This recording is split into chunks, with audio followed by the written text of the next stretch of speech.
Welcome to Decode, a podcast that delves into the complex world of K-12 computer science education, highlighting the significance of storytelling in comprehending educational data. Hi, Jeff. Welcome. And to everyone else, welcome to another episode of the Decode podcast. I'm your host, Stanley Bucheski, CEO of PyTop. We're a computer science, robotics curriculum, and hardware provider. We're going to talk about access and equity in computer science. And specifically, we're here with Jeff McCoy. He's Associate Superintendent for Academics in Greenville County Schools. And first, just a little bit, what is Decode and why? With the Decode podcast, we're seeking to not only understand why there's this massive disparity in computer science enrollment by gender and race, but to find some solutions to serve all students. I often compare my journey with this journey with my experience as a West Point cadet when I was forced to unlearn certain things and that I thought I knew were true, and to relearn other things to help become a better leader. And so Decode is an effort to unlearn some biases, seek some truth, and find some solutions so that we can provide CS education to all kids. So, Jeff, you're kind of a big deal, right? I mean, Greenville is the largest district in South Carolina, 44th largest in the country, and you're leading the way with AI implementation, which I want to ask you about. But I stalked you a little bit, just getting ready for this, and saw a quote from a presentation that you gave before, and it said, districts banning AI might widen the equity gap, denying students in poverty access to AI tools which their peers use outside of school can limit learning opportunities. And I loved finding that, primarily because I feel like we're already totally on the same page with this, and it's just so exciting, because we can kind of compare this to banning cell phones, right? In schools 15 years ago, because it was like the greatest learning tool in the history of the world is banned at our education institutions. There may be a case today for actually banning cell phones now because they're just such a distraction. But I don't know. Tell me a little bit about what you were thinking with this quote. I'd love to hear your thoughts on it. So that quote I think was in relation to some of the work I've done around the country with some superintendents and some other districts. Stanley, I'm sure you've heard it too. There's a lot of conversation right now around banning AI. It's still, when I do my polls and my sessions that I do, there's always still about 15-20% of people that kind of raise their hand as far as their districts, banning it and planning to ban it for students. And like you said, I think the equity and access gap for us, this technology is unlike something like a Chromebook. Districts have to actually decide whether to buy a Chromebook and roll it out. And so they can, in effect, they can stop an implementation or can choose not to do something just by simply not buying it or purchasing it.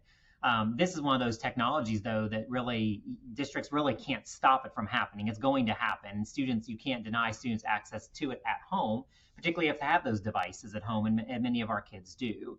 But we worry about here that gap that is going to widen, for those students who can go home, do all their homework in ChatGPT, and then you've got the students who go home who don't have devices from schools where it's banned, so to speak, or blocked, and then they don't have access to that same tool, whether it's for help or not, but they don't have that same access. So I think if we're not careful, we're unintentionally widening that opportunity gap, and we're actually trying to, as most educators are trying to actually close that gap. It's a very true statement. And one of the things that I've been thinking about lately is kind of teachers, and not just teachers, but adults and kids. And they've had access to this stuff way before. I mean, Snapchat has an AI bot on it. I mean, my daughter, who's going to turn 16 tomorrow, was telling me that she had already been using, this is like the dad version of telling something that I've been using Snapchat AI to help me with my math problems. Mm-hmm. I was like, I'm sure you were. Thank you. Sure. I'll give you a little bit more screen time on your Snapchat. But It's funny because they go home and they use it anyway. It may not be a subscription to ChatGPT or things, but they're learning it, and we as adults have to learn it as well. And we're the ones that are more resistant to change. How are you dealing with that at the kind of teacher and administrator level in Greenville? So I think in Greenville and other places, I think the challenge we've had more recently is I think, this tool is unlike, and I've been in EdTech for, 25 years. Unlike many tools in EdTech, this is one that I've seen teachers actually embrace and adopt the quickest for their own personal use, and for their own saving time use. Many different things out there, ChatGPT, Magic School, saves teachers tons of time. It doesn't take long to show that to a teacher, and then they're hooked on it. They're like, I can use this to save 8 hours, 10 hours, 12 hours a week. When you move that conversation, I think, though, to, okay, how are kids going to use it? All of a sudden, then it becomes, well, no, they can't use it because that would be cheating. And so, you have to kind of turn that conversation and say, well, then how's it not cheating for you to use it to build your lesson plans? It's really more about how do we take this amazing tool that kids are going to have to use when they go out into the real world. That's what we're preparing them for. It's not to prepare them to graduate. It's preparing them to go out and be engineers or whatever it happens to be. So we have to train them on how to use that. So if that's the issue with cheating, in Greenville, we're having those conversations now with our department chairs around what is really cheating in the age of AI. How do you build assignments that AI can be used? Or in some of those cases where kids have to have knowledge and skills in certain areas where we say, AI can't be used in this assignment. We have to know that you can demonstrate this knowledge. So I think it's that balance of, we've got to get better in education, of changing education in this new world that we have, where we are embracing AI to use it and to leverage it, but also making sure students are able to learn the skills necessary, that they have to have those basic skills that, AI is not going to help with.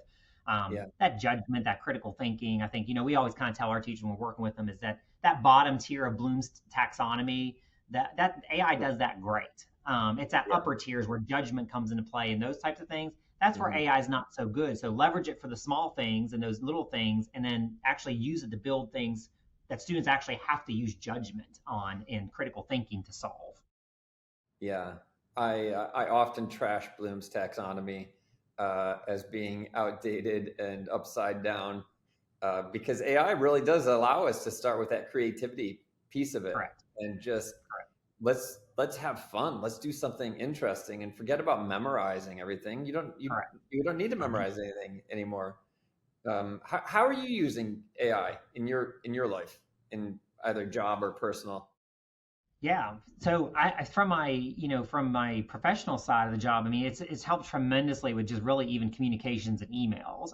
Particularly those emails sometimes with parents, that you gotta make sure you have an informed response to parents back, and you want to take their concerns legitimately. And, sometimes the answer has to be no, but AI is a great tool for me to put that information into ChatGPT and say, soften this, or, respond to this email, this parent, and I can go into it and really edit it. I mean, it's saved tons of time for me that used to, mull over an email for hours sometimes before sending it, because you want to make sure you get it right. And there's even writing certain things in memos. We actually created a position statement in Greenville County Schools. Our senior leadership team actually sent out a position statement on AI, which was the gist of it is embrace AI, use it ethically, morally, responsibly. It's like a page and a half, but we have a disclaimer down there that says 80% of this position statement was written by ChatGPT. I love that. So, using it to actually make your work more efficient. And people tell me every day, even here in this building, central office, teachers and administrators too. As a matter of fact, I was with principals today and assistant principals, and one of the assistant principals came up to me and I did a session for them, and they said, I use ChatGPT all the time, and every day I use it, I find more uses for it and how it can save me time and really make what I do better. And I think that's the point. The more you use it, the more, you find more uses for it, and it really drives a lot of what you do and saves time. Yeah. I think that's pretty cool. Well, I was going to ask you, you've got a pretty interesting background. You did your master's in education technology and really have been kind of leading the way in technology implementation. One of the things you talked about, you launched this National Council for Innovative Instructional Leaders, which brings together chief academic officers from around the country to participate in this thought leadership and innovation. What inspired you to do that, and what are the goals, and what's coming out of that that you're hoping is going to happen, kind of cross district, cross country? Well, I always, I think in education is very common that it's all of us are trying to solve the same problems. And a lot of times we are recreating the wheel 14,000 times across this country in the 14,000 districts that exist. And chief academic officers, associate superintendents, whatever you call those in your district, that's one person. I mean, that's one job in that district that does that job. So it can be a little isolating sometimes, and it's a lot of responsibility in setting the academic, goals and future and all of that. So the whole goal of the National Council for Innovative Instructional Leaders was really to bring the, top 50 to 60 people from around the country, big districts, small districts, together to really tackle some of these problems of practice that we're all trying to solve. And, one of the organization that puts that on for us, Jennifer Ferrari, the CEO, one of their big things they always have on a slide every time we go in for a session there is the smartest person in the room is the room. And so that's just, I think, very powerful and really, highlights ERDI's mission too, is that, together we can solve these big problems that we're all trying to tackle, and it's much harder to do that individually. And one of the things that bubbled up very quickly was when AI released in 22, ChatGPT specifically, educators scrambled. They're still scrambling. It's going to change education. I mean, I know we say that every time something's released, something new. But this one, truly for me, the more I've worked with this, I do truly believe this will be the catalyst that forces us to change how we instruct students. And so, the whole goal of that National Council, our AI is always a thread in that council. We did our inaugural meeting in May. We'll have another meeting, our second meeting in October of this year. And really the goal is, how do we as instructional leaders really change education and wrap around our minds around what needs to change in this advent of this new AI space that's only going to continue to grow and expand. Well, so I love that you're focused on that, and let's talk about the nuts and bolts of that a little bit. Because it's a lot harder to talk about the details than kind of high level. And when I think about education, it's the goal for most people for an education is to get a job or to get a better job, and it's mind-boggling how fast the jobs are changing. I mean, 5 years ago, the job of the developer was completely different. Now it's the English language, it's prompt engineering, right? I mean, 70-80% of code now is written by AI via prompt engineering with chatting. So how do you and this group even think about what you're going to teach and how you're going to teach when the jobs themselves are changing so quickly? I mean, it's super important to get buy-in from teachers and administrators, but then what? Like, how are we integrating AI into math instruction or to computer science instruction or English instruction? I mean, English is like the best one, right? Because up until about a year ago, the only thing 98% of educators knew about AI was that it's used to cheat on essays, right? That's right. Yeah, so I think that's a great question, Stanley. That's one of the big ones we're tackling. So the one big thing we tackled was really how do you, to your point, how do you operationalize it? We had to start with, for a lot of our folks, what is AI and some of the tools that really help educators. We got a little bit into the operationalizing of that. And then really looking at the next meeting, really to your point about the buy-in, not just buy-in from teachers and administrators is critical. And so we've started here in Greenville really now putting things like I mentioned to you, there's the whole graphic from Matt Miller, Dish That textbooks that really helps teachers kind of think about, well, what is cheating? Is cheating only when AI uses it fully, or is there a blend there and a mix? We're using that to get that conversation started with teachers and say, maybe we need to rethink some of these long-held beliefs about cheating. And then I think to your point too about just how do you keep in touch with the world and really what kids are going to have to go out into. We have focus groups with business leaders in industry here in Greenville. They meet twice a year in various industries here. And that's really where we pose a lot of those questions to them. And you mentioned it earlier. One of the things they're saying now is the skills have changed a little bit. I mean, the prompt engineering skills are critical. The critical thinking piece is going to be vital. And then the one that's come up recently, adaptability. That has come up over and over, to your point about, kids in college right now are going to college for jobs that by the time they graduate are going to change significantly from when they started college. So that adaptability, I think, how do we build that into our curriculum so the kids are just used to, okay, don't need to do this anymore. How do we change and pivot and do this instead? Yeah, it's interesting. The kind of like our old school view of a job was like, here's your job description for life. I mean, at PyTop, I've got an incredible team, and they've been very adaptable. I mean, I've got developers negotiating business deals and partnership agreements. I mean, it's pretty cool. But how do you inspire a desire to be adaptive when everyone hates change? It's a completely different world. How do you inspire that? How do you teach adaptability? So I think, that really is not huge new for us, I wouldn't say. Maybe like in the last 10 years, we've been talking about adaptability because jobs change so fast. And I think for us, really looking at the projects and things, like almost designing real world projects like you just talked about, like designing situations for kids where they have a project, they're working on a project, and maybe that is throwing a wrench in that project. I watch our kids at high school in our new tech program. A lot of times they have to pitch their ideas to actual real industry people. And a lot of times they'll pitch those ideas and the industry, that industry person will be like, yeah, no, that's not really what we were thinking at all. Doesn't make what we wanted, and that's hard for the kids to take that, but that's real world. And so then us being able to coach those students and say, hey, look, maybe you thought I met the criteria, but it's not what the client wanted. It's not what your boss wanted at the end of the day. So how do we take that feedback and how do we pivot and actually change that?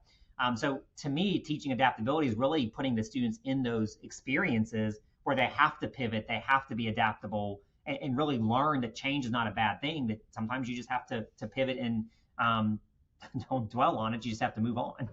Yeah. So you're really at the center of a lot of automotive industry down there.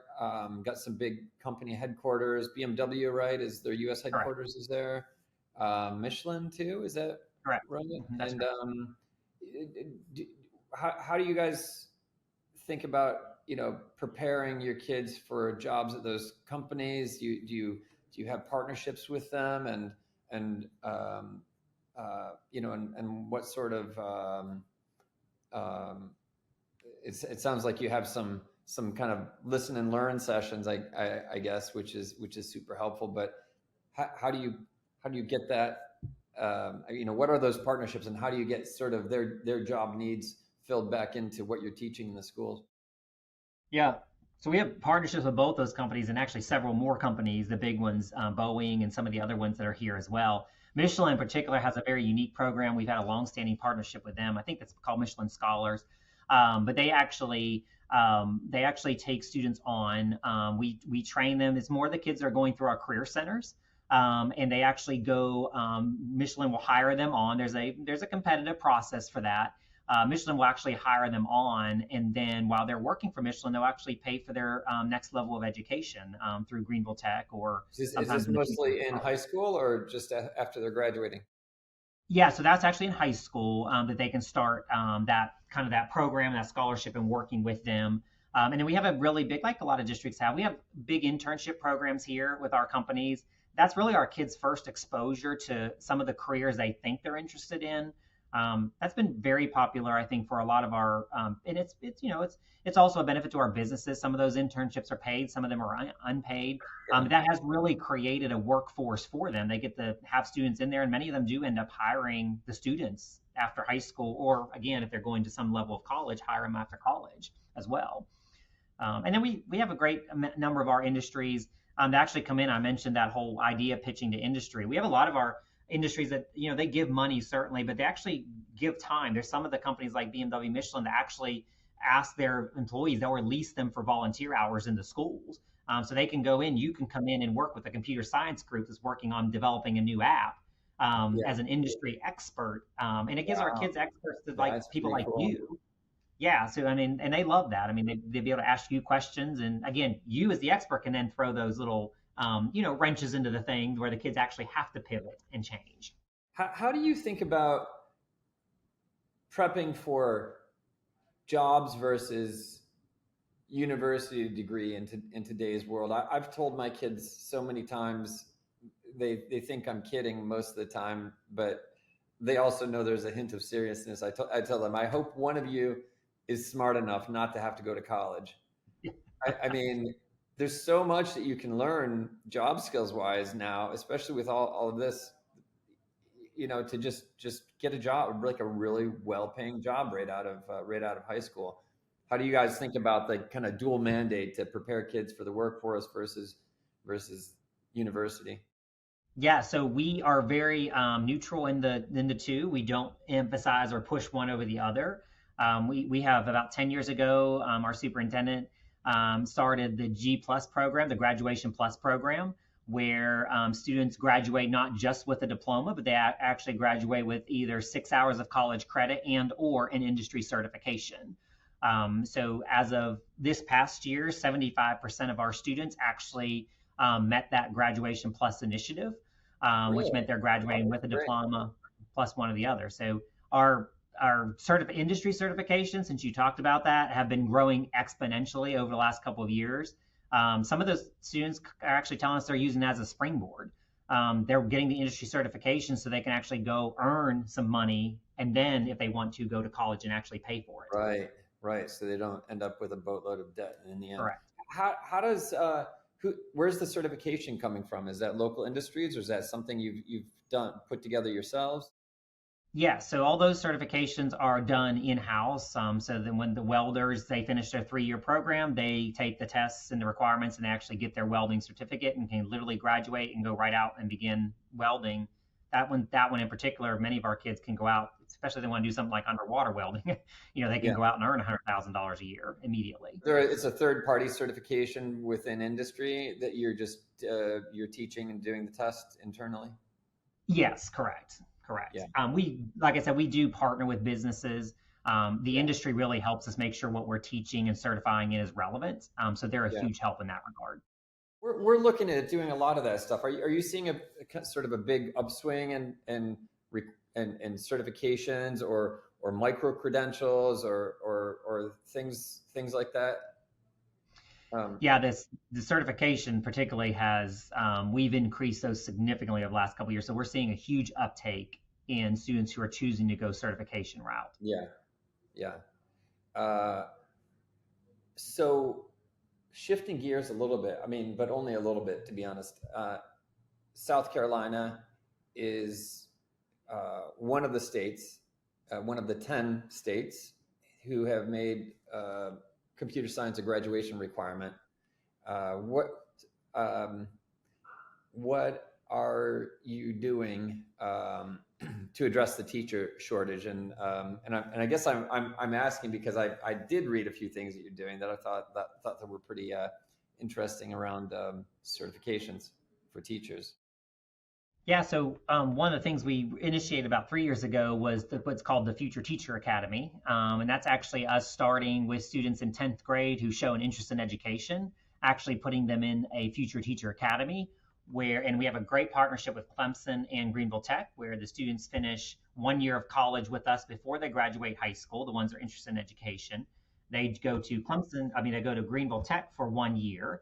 And then they get auto acceptance into Clemson as long as they meet the GPA requirements, which is, as you know, is a big deal. They get auto acceptance into Clemson, and they spend 2 years at Clemson. Some of them can do third one if they want to, and get a master's degree. So really, they could spend 4 years in true college, so to speak, and get a master's degree, come out and into teaching. But they could get a 2-year bachelor's degree by doing the first year and then an accelerated program. Yes, wow. They have an accelerated program.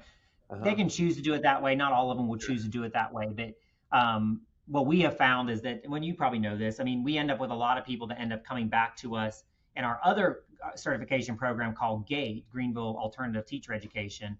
That's career changers. So career changers who's been an engineer and say, you know what, I think I want to teach math. We have a program to bring them in, and actually a summer we give them some classes, they start teaching immediately. We're trying to capture those people in high school, before they realize they went to get to engineering degree and they don't love this. Let's actually expose them to education. So that junior, senior year, they're spending probably 100 hours in schools working with children. So they have a pretty good idea that when they go to college, they're going to be a teacher. Yeah. What about for computer science teachers? Because the problem with these mandates is, it's the law of unintended consequences, right? So if you thought it was hard to find a computer science teacher before everyone was required to have one, who's teaching computer science now, and how do you have something that's helping create that pipeline, or is it the math and science teacher being voluntold to teach computer science? Yeah, not always voluntold. I would say that is a big pull of it. Math and science certainly are one of our biggest pulls for computer science. It's fairly easy for them to get, in math teachers in most cases can automatically teach computer science courses as part of their certification. I think, for us, we do try to get them interested earlier. Most of our kids actually do their required computer science credit that you mentioned. Most of them actually end up getting that done in middle school, which actually opens the door for them to actually take more advanced courses in high school, particularly those ones that really like that and want to take some heavier programming courses in high school. They just have more time to do it. But normally we find that math teacher just has a passion for programming or skills or computer science and hands-on, and they end up becoming the teacher. So that's one of the areas, honestly, that we haven't had as much of a gap in. There always seems to be people who are either certified to do it or willing to be certified to actually do it, because of the hands-on nature of it. It's just a little bit more, hands-on and maybe exciting for that teacher to teach. Yeah, it's fun and engaging. Although, it's step one is a little scary, but once you get past that, you realize it can actually be fun. The kids love it because it's connecting them to the outside world. And I love that you. I was actually going to ask you about that, but starting the kids on the mandatory graduation requirement in middle school really is brilliant.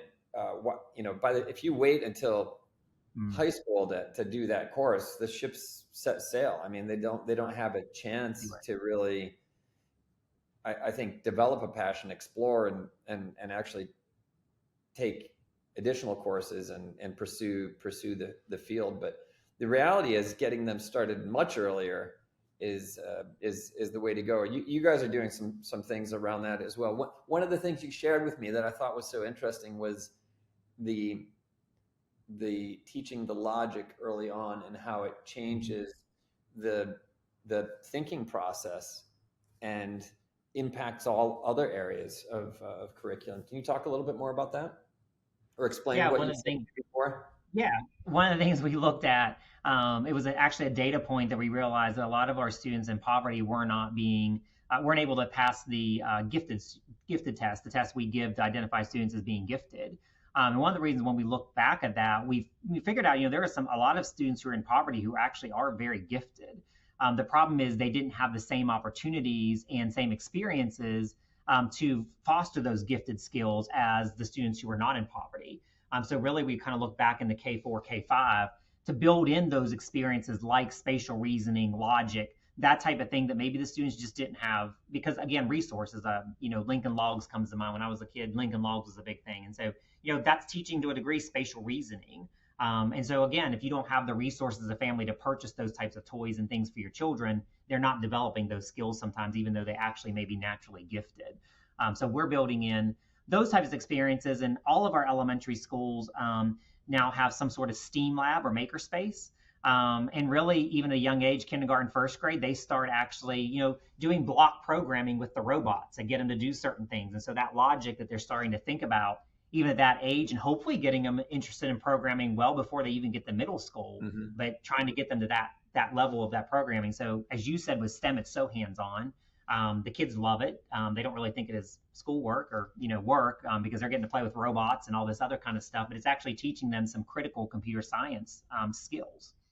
Yeah, that's exciting. We've been doing work with MakerBot as well with their printers, and it's just been so exciting watching them with their customers move from just printing a thing for the sake of the printing the thing to really teaching design thinking and doing rapid prototyping and creating things and testing them out and coming up with a problem, a real life problem in their own lives and then learning to solve it. Well, Jeff, I always like to end these with some sort of positive message, whether in your work life, personal life, or just kind of vision for the future of kind of what you want to leave the audience with. What's on your mind? Yeah, so I'd say, back in the vein of kind of AI, that AI space is a little scary right now for a lot of people, just because it's so new and things are changing so rapidly, quickly. But recently I was at a conference and came across this quote from Colette Worden that says, "It's okay if you fall down and lose your spark. Just make sure when you get back up, you rise like the whole darn fire." And so I think for us in this time period, in this time space, AI is scary. We're going to make mistakes. We're going to stumble. We're going to fall, but not to lose hope. Making lasting change, like you were talking about, truly changing education. There's going to be failure along that way, but and people are going to get discouraged by that failure. But it's the most important thing is that when we get back up, that we come back with a fury or a vengeance, that this is worth changing. It's worth doing because ultimately it's going to better prepare our students for the future. Okay, the Phoenix, Jeff McCoy. Thank you very much. It was great talking with you. Great talk to you too, Stanley. Thanks for listening. If you found this conversation valuable, please leave a review on your favorite podcast platform. We will see you next time on Decode.